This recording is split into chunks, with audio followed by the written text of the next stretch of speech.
প্রিয় শিক্ষার্থীরা, আসসালামু আলাইকুম। আশা করি সবাই ভালো আছো। আজ যে চলে আসলাম আরেকটি নতুন পর্বে। এই পর্বে আলোচনা করব আমি অনুশীলনী 2.2 51 পৃষ্ঠার 11 নম্বর সৃজনশীল অঙ্ক নিয়ে আলোচনা করব। তো তোমরা ক্লাসটি শেষ পর্যন্ত দেখবে। আমি তোমাদেরকে সহজ করে বুঝিয়ে দেওয়ার চেষ্টা করবো ইনশাল্লাহ। আর আমার চ্যানেলে নতুন হয়ে থাকলে অবশ্যই চ্যানেলটি সাবস্ক্রাইব করে আমার পাশে থাকবে এবং ভিডিও ভালো লাগলে অবশ্যই ভিডিও শেষে একটি লাইক করে দিবে। আর ইতিপূর্বে যারা চ্যানেলটি সাবস্ক্রাইব করে রেখেছো তাদেরকে অসংখ্য ধন্যবাদ। তো চলো আমরা অঙ্কটা শুরু করি। কি বলছে? তো এখানে বলছে 11 নম্বর যে কলার দাম 14.2/7% কমে যাওয়ায় 420 টাকার পূর্বাপেক্ষা 10টি কলা বেশি পাওয়া যায়।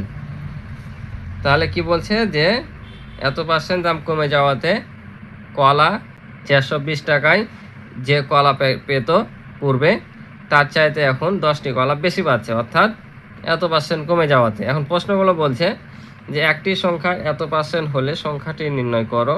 প্রতি ডজন কলার বর্তমান দাম কত? প্রতি ডজন কলা কত দামে বিক্রয় করলে এত পার্সেন্ট লাভ হবে বা হতো? তাহলে এটা আমি একটা একটা করে তোমাদের অঙ্ক করাই আর বুঝাই।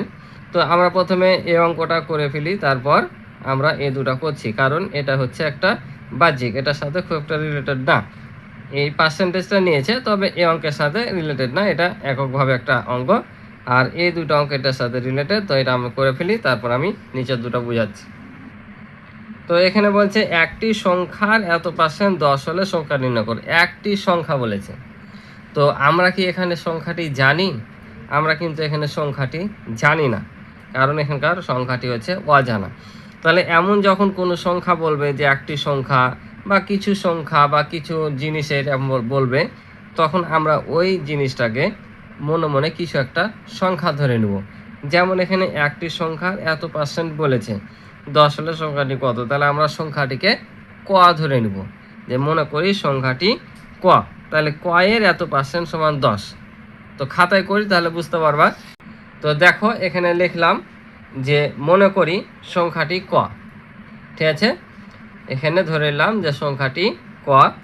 তাহলে সত্য মতে বলেছিল যে সংখ্যাটির এত পার্সেন্ট সমান এত, অর্থাৎ ক এর এত পার্সেন্ট সমান 10। সংখ্যাটির এত পার্সেন্ট মানে কি? সংখ্যাটি ক, তাহলে ক এর এত পার্সেন্ট সমান হচ্ছে 10। তাহলে সমান সমান ক এর এত পার্সেন্ট, অর্থাৎ এটাকে আমরা মিশ্র ভগ্নাংশটাকে অপরকৃত ভগ্নাংশে প্রকাশ করে নিলাম। তাহলে অপরকৃত ভগ্নাংশে প্রকাশ করার নিয়ম কি আমরা জানি, যে এই পূর্ণ সংখ্যার সাথে হরটা গুণ করতে হয় আর গুণফলের সাথে লবটা যোগ করতে হয়। তাহলে আমরা 14 আর 7 যদি গুণ করি, তাহলে 7 14 হয় 98, আর 98-এর সাথে যদি 2 যোগ করি তাহলে হয় 100, অর্থাৎ পেলাম 100/7। তাহলে ক এর এত অংশ সমান 10। এবার দেখো ক এর এত পার্সেন্ট, এখানে 100/7 গুণিত 100 নেওয়ার কারণ হচ্ছে আমরা যখন কোনো সংখ্যার এমন লিখি 30% সমান, এটা কি বোঝায়?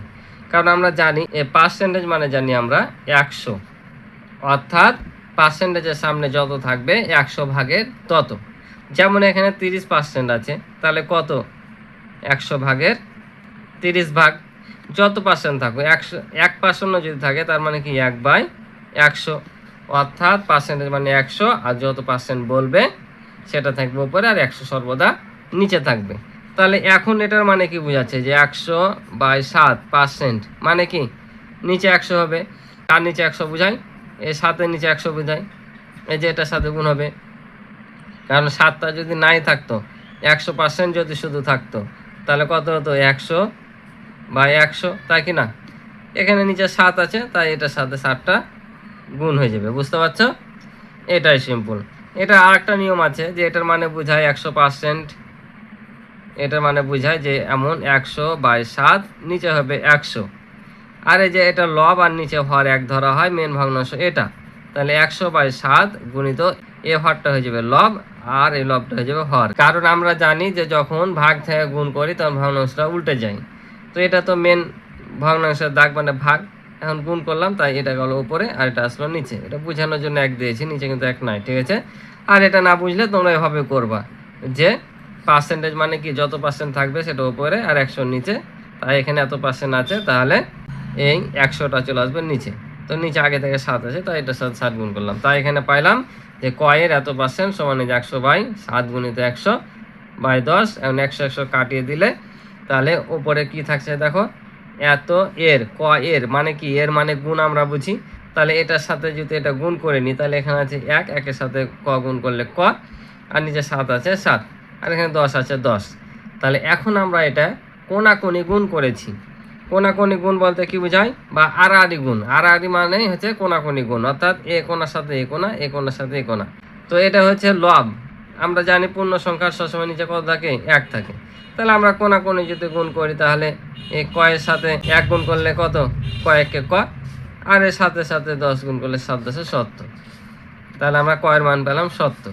আর ক এর মানটা আমরা এখানে কি ধরেছিলাম, যে সংখ্যা, অর্থাৎ সংখ্যাটি হচ্ছে ক। তার মানে ক সমান 70, মানে আমাদের সংখ্যাটি কত, 70। তাহলে এখানে অতএব সংখ্যাটি 70, এটা হচ্ছে আমাদের উত্তর। অর্থাৎ 70-এর সাথে এত পার্সেন্ট যদি আমরা করি তাহলে 10 পাবো। ঠিক আছে, আশা করি বুঝছো। এবার আসি আমরা এই উদ্দীপকের রিলেটেড সঙ্গে অঙ্কে। এখানে বলছে প্রতি ডজন কলার বর্তমান দাম কত। তো তার আগে এখানে দেখো বলছে কলার দাম 14.2/7% কমে যাওয়াতে 420 টাকায় পূর্বাপেক্ষা, অর্থাৎ 420 টাকায় পূর্বাপেক্ষা, অর্থাৎ এখানে 420 টাকায় পূর্বে যে কলা পেত এখন এত পার্সেন্ট কমে যাওয়াতে তার চাইতে 10টি কলা বেশি পাচ্ছে। 10টি কলা বেশি পাচ্ছে, অর্থাৎ 420 টাকায় আগে যে কলা পেত, অর্থাৎ 420 টাকাতে যতগুলো কলা পাইতো তার চাইতে এখন 10টি কলা বেশি পাচ্ছে এত পার্সেন্ট দাম কমে যাওয়াতে। তাহলে আমরা এখানে আগে কি করব জানো, এখানে আমরা করব যে 420 টাকাতে, অর্থাৎ এত পার্সেন্ট কমে যাওয়ায়, অর্থাৎ 100 টাকাতে এটা কমেছে। তাহলে 100 টাকা যদি এত কমে, 420 টাকায় কত কমেছে সেটা আমাদের বের করতে হবে। আর যেটা পাবো সেটা হচ্ছে 10টি কলার দাম। বুঝতে পারছো? এখন যদি বলি তোমাকে যে 100 টাকায় আগে কলা পাইতে 50টা, এখন দাম কমে যাওয়াতে, মনে করো 10% দাম কমে যাওয়াতে চার চাইতে এখন 10টি কলা বা 2টি কলা বেশি পাচ্ছ। তাহলে এই যে কত পার্সেন্ট দামটা কমেছে, ওই টাকা দিয়ে তুমি 2টি কলা বেশি পাবা। তাই আমরা এখানে আগে কি করব, এখানে আগে আমরা 420 টাকাতে কত টাকা কমেছে সেটা বের করব, আর যেটা পাবো সেটাই হবে 10টি কলার দাম। আর এই দামটা ধরে আমরা প্রতি ডজন মানে 1 ডজন কলার দাম বের করব। তো চলো করে ফেলি। তো দেখো আমি এখানে লিখে নিলাম, এই মিশ্র ভগ্নাংশটাকে আগে কি করব, আগে এটাকে অপরকৃত ভগ্নাংশে প্রকাশ করব। তো 1 নম্বরে তো আমরা অপরকৃত ভগ্নাংশে প্রকাশ করেছি, এটার সাথে এটা গুণ করলে 7, 14, 98, আর 2 যোগ করলে 100, এটা পাইলাম এত পার্সেন্ট। এখন তাহলে লিখবো যে এত পার্সেন্ট মানে কি 100 টাকায় কমেছে এত টাকা। তাই লিখবো কি, এত টাকায় কমে এত টাকা। অতএব 1 টাকায় কমে, তাহলে কত টাকা কমবে, কম কমবে না। 100 টাকায় যদি এত টাকা কমে, 1 টাকা মানে কি কম, আর কম করলে কি করতে হয়, ভাগ করতে হয়। তাহলে 1 টাকায় কমে এত টাকা। তাহলে কত টাকায় কমার কথা বলা হয়েছিল, এই যে 420 টাকায়। তাহলে 420 টাকায় কমে, বেশি কমবে, তাই এবার গুণ হবে, তাই উপরটার সাথে গুণ হবে। এখন যদি এখানে কাটাকাটি করি, তো দেখো কাটাকাটিটা কীভাবে হবে তোমাদের আমি দেখাই।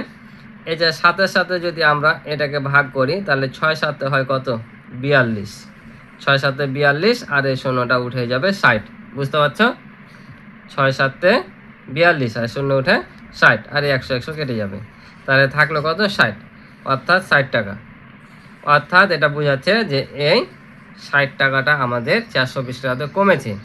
আর এই 60 টাকা কমে যাওয়ার কারণে আমরা কয়টি কলা বেশি পাচ্ছি, 10টি কলা বেশি পাচ্ছি। তাহলে 10টি কলা যদি বেশি পাই 60 টাকাতে, তার মানে ওই 60 টাকায় কয়টি কলা পাওয়া যাচ্ছে, 10টি। তার মানে 10টি কলা দাম কত, 60 টাকা। ঠিক আছে না, যে দাম কমে যাওয়াতে যদি 60 টাকা কমে যায়, আর যদি 10টা কলা বেশি পায় তাহলে এই 10টি কলার দামই কত, 60 টাকা। তাহলে 10টি কলার দাম যদি 60 টাকা হয় তাহলে 1 ডজন কলার দাম কত, তো 1 ডজন সমান কত, 12টি। তাহলে 12টি কলার দাম আমাদের বের করতে হবে। তাহলে এখানে দেখো লিখে নিলাম যে আমরা জানি 1 ডজন সমান কত, 12টি। 1 ডজন সমান 12টি। তাহলে 10টি কলার দাম কত পাইলাম, 60 টাকা। যেহেতু 60 টাকা কমে যাতে 10টি কলা বেশি পাচ্ছি, তাই 10টি কলার বর্তমান দাম 60 টাকা। অতএব একটি কলার দাম কম হবে, তাই ভাগ, অতএব 12টি কলার দাম বেশি হবে, তাই গুণ। তাহলে কাটাকাটি সিম্পল, 10 1 10, 6 10 60। বুঝতে পারছো, 10 দা কাটালাম, 10 দা কাটালে 1, আর 6 10 60। এখন যদি গুণ করে দিই তাহলে কত হবে, 6 12 72। তাহলে 72 টাকা। অর্থাৎ প্রতি ডজন কলার বর্তমান দাম কত? 72 টাকা। বুঝতে পারছো? তাহলে আমরা 1 ডজন কলার দাম পেয়ে গেলাম। এখন পরেরটা বলছে যে প্রতি ডজন কলা কত দামে বিক্রি করলে এত % লাভ হতো। প্রতি ডজন কলা, এখানে যে আমরা যে প্রতি ডজন কলার দাম পাইলাম 72 টাকা, এই 72 টাকায় বলছে কত টাকা দামে বিক্রি করলে তার 33.1/3% লাভ হতো। বুঝতে পারছো? তাহলে কত টাকায় বিক্রয় করলে, তার মানে আমাদের এখানে কি বের করতে হবে? এখানে বের করতে হবে বিক্রয় মূল্য। কত দামে বিক্রয় করলে আমাদের বিক্রয় মূল্যটা এখন বের করতে হবে।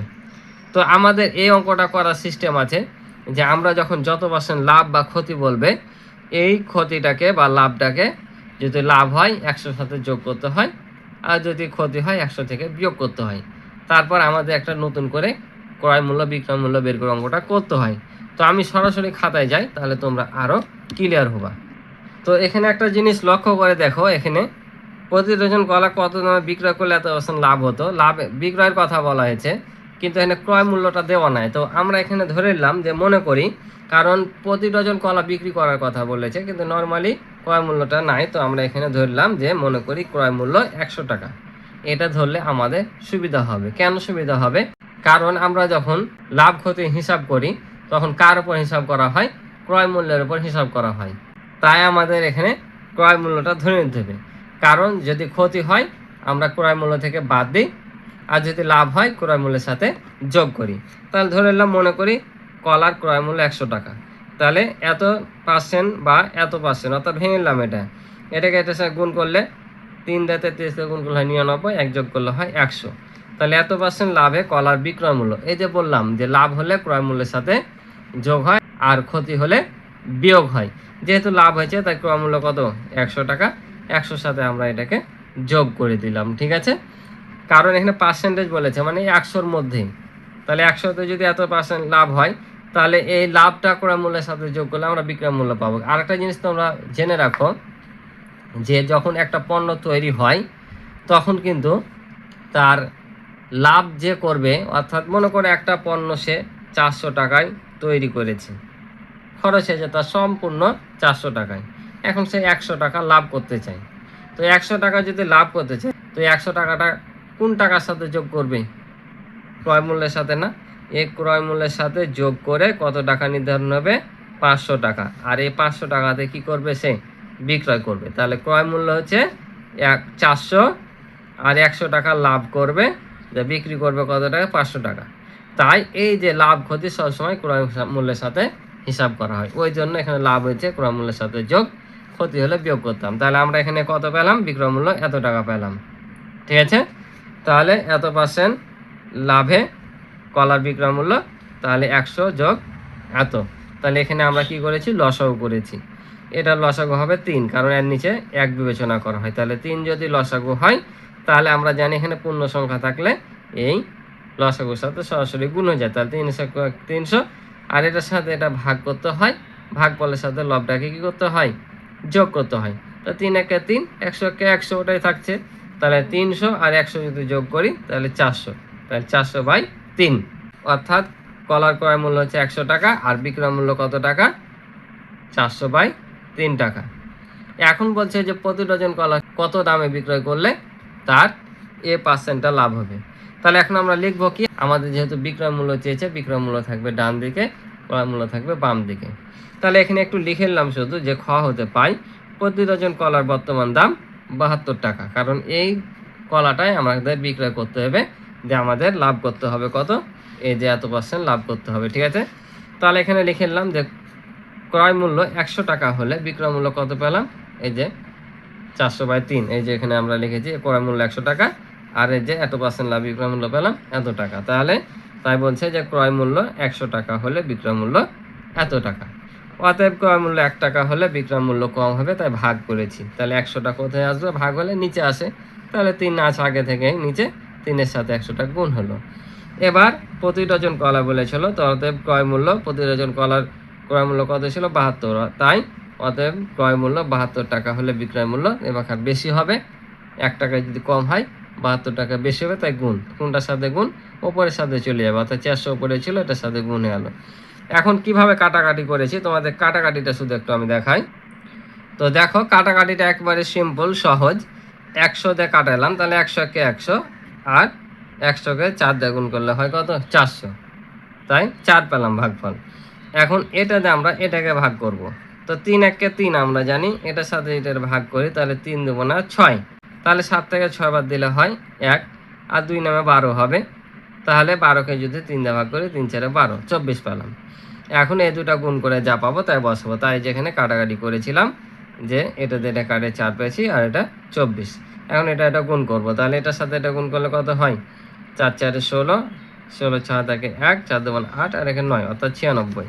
তাই এখানে 96 টাকা, বুঝতে পারছো? তাহলে আমরা যদি 72 টাকার পণ্যটা আমরা যদি 96 টাকা বিক্রি করি, তাহলে তার এই যে 33 পণ্য 1/3% লাভ হবে, বুঝেছো? তো এখানে লিখলাম যে প্রতি ডজন কলা 96 টাকা বিক্রয় করলে তার এত % লাভ হতো, বুঝতে পারছো? তাই এটা হচ্ছে উত্তর, 96 টাকা। আশা করি বুঝছো। তো আজকে এই পর্যন্ত ছিল অঙ্ক, আশা করি অঙ্কগুলো বুঝেছো।